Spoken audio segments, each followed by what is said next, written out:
তোমার লাইফে হয়তো এই বাইক থাকবে আর নাহলে আমি থাকবো। কে থাকবে বলো? বাইক। বাইকের মধ্যে কি আছে আমার মধ্যে নাই? তেল।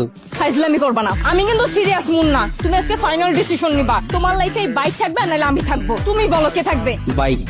এত যে বাইক বাইক করতেছো, কি পাইছে বাইকের মধ্যে? হ্যাঁ, যে আমার মধ্যে নাই? ব্রেক। ব্রেক মানে? আমার এই বাইকের ভিতরে একটা ব্রেক আছে, ব্রেকটা যখন চাপ দেই ও থাইমা যায়, কিন্তু তোমার ভিতর কোনো ব্রেক নাই। তোমার থামতে বললে তুমি থামো না। তোমার সাথে রিলেশনে আসার পর থেকে বলতে পারবা কোনো কিছুতে তোমার আমি থামাইতে পারছি? আমার কোনো কথা এখন পর্যন্ত তুমি শুনছো বা আমার কোনো কথার দাম দিছো বলতে পারবা? কিন্তু ও শুনছে, ওর মধ্যে একটা ব্রেক আছে। ওরে যখন আমি চাপ দেই, ওরে যখন আমি থামতে বলি, ও থাইমা যায়, কিন্তু তুমি থামো না। তোমার আমি থামাইতে পারি না। তোমারে যখন কোনো কিছুতে না করি, তুমি আমারে উল্টা প্রশ্ন করো, এইটা কেন করব, ওইটা কেন করব। এই, ও কি কথা বলতে পারবে যে ও তোমাকে প্রশ্ন করবে? এইটাই তো আমার সুবিধা।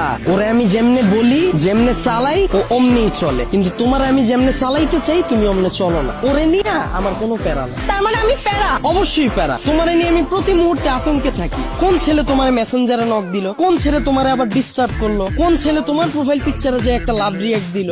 আমি যখন তোমারে বলি বাসা থেকে যখন বের হবা বোরকা পইরা বের হয়ে, তখন তুমি আমারে কি বলো? আমার গরম লাগে। যখন আমি বলি ফেসবুকে কোনো পোস্ট কইরো না, তোমার কোনো ছবি ছাইরো না, তুমি বলো তুমি আমার স্বাধীনতা নষ্ট করতেছো। তোমার যখন আমি বলি জান তোমার ফেসবুকের পাসওয়ার্ডটা আমারে দাও, তখন তুমি কি বলো? তুমি আমার সন্দেহ করতেছো। কিন্তু দেখো ওর বিষয়টা, ওরে নিয়ে আমার কোনো প্যারা নাই। এই যে একটা জিপিএস ট্র্যাকার লাগাই নিছি, প্রতি মুহূর্তে আমি নিশ্চিন্ত থাকি। ওরে রাইখা যদি আমি কোথাও যাই, কেউ যদি এসে ওরে ধরে, ও চিল্লায় উঠে আমারে কল দেয়, ডেমো দেখবা, দাও হাত দাও।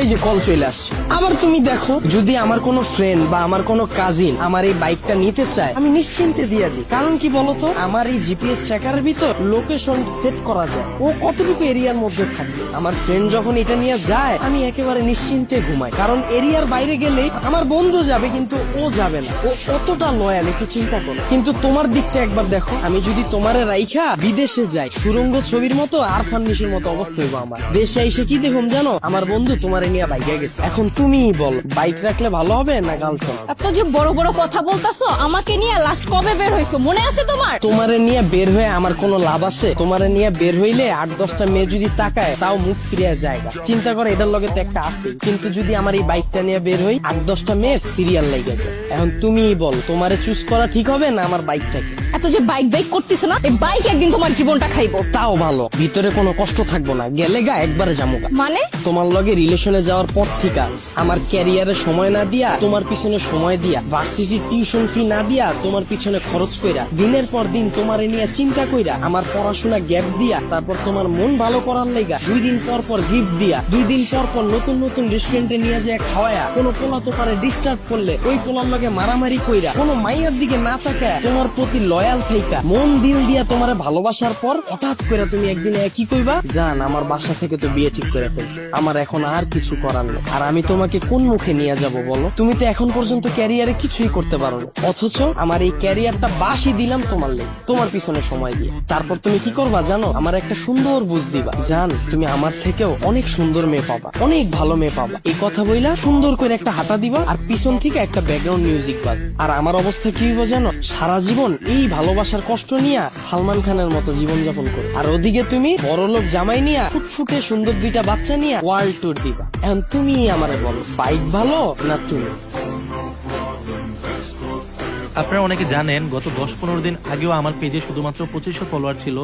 সো আমি কিভাবে শুধুমাত্র নাটক আপলোড দিয়ে 10-15 দিনে প্রায় 60,000 ফলোয়ার করে ফেললাম, এই বিষয়টাই আমি আপনাদের শেখাবো। আপনি নাটক আপলোড দিয়েও কিভাবে ইনকাম করতে পারবেন এবং খুব কম সময়ে আপনার পেজে ফলোয়ার নিতে পারবেন। আমি আপনাদের ভিডিও কলে আলাদাভাবে শেখাবো আপনি কিভাবে নাটকের ভিডিও এডিট করবেন, আপনি কিভাবে নাটকের কালারটা এডিট করবেন যেন সবার কাছে অনেক আকর্ষণীয় হয় দেখতে, আপনি কিভাবে আপনার ভিডিওতে লোগো অ্যাড করবেন, অথবা আপনি কিভাবে আপনার ভিডিওর মিউজিক এডিট করবেন যেন আপনার ভিডিওতে কপিরাইট না আসে।